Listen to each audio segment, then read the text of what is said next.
এই দেশের মাটি মানুষই আমার সবকিছু। বাংলাদেশের রাজনীতিতে বেগম খালেদা জিয়া ছিলেন এক আপসহীন ও প্রভাবশালী নেত্রী। প্রায় 4 দশক ধরে তিনি ছিলেন দেশের অন্যতম জনপ্রিয় রাজনীতিক। তার রাজনৈতিক জীবনের একটি অনন্য দিক হল তিনি কখনো নির্বাচনে পরাজিত হননি। ১৯৯১ থেকে ২০০১ সাল পর্যন্ত ৩টি জাতীয় সংসদ নির্বাচনে তিনি ৫টি আসনে প্রার্থী হয়ে প্রতিবারই জয়ী হন। সর্বশেষ ২০০৮ সালের নির্বাচনে ৩টি আসনে প্রতিদ্বন্দ্বিতা করে সবগুলোতেই বিজয়ী হন তিনি।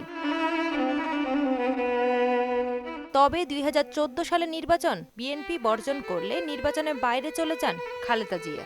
দুর্নীতির মামলায় সাজাপ্রাপ্ত হওয়ায় ২০১৮ সালের নির্বাচনে অংশ নিতে পারেননি তিনি। ২০২৪ সালের নির্বাচনও বিএনপি বর্জন করে। দীর্ঘ সময় রাজনীতির বাইরে থাকলেও ২০২৬ সালের ত্রয়োদশ জাতীয় সংসদ নির্বাচনে তার অংশগ্রহণের কথা ছিল।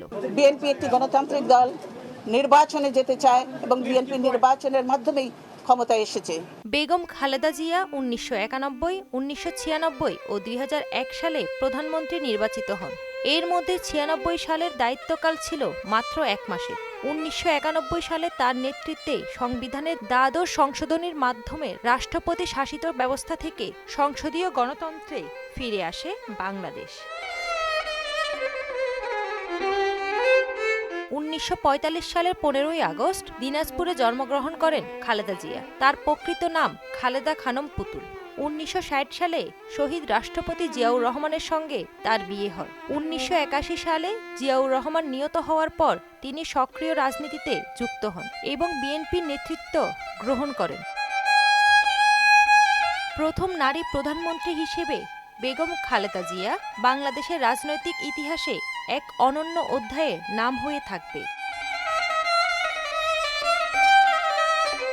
আজ সকাল ৬টায় এভারকেয়ার হাসপাতালে বিএনপি চেয়ারপারসন ও ৩ বারের সাবেক প্রধানমন্ত্রী বেগম খালেদা জিয়া শেষ নিঃশ্বাস ত্যাগ করেন। বিএনপি চেয়ারপারসনের মিডিয়া উইং সদস্য শায়রুল কবির খান মৃত্যুর বিষয়টি নিশ্চিত করেন।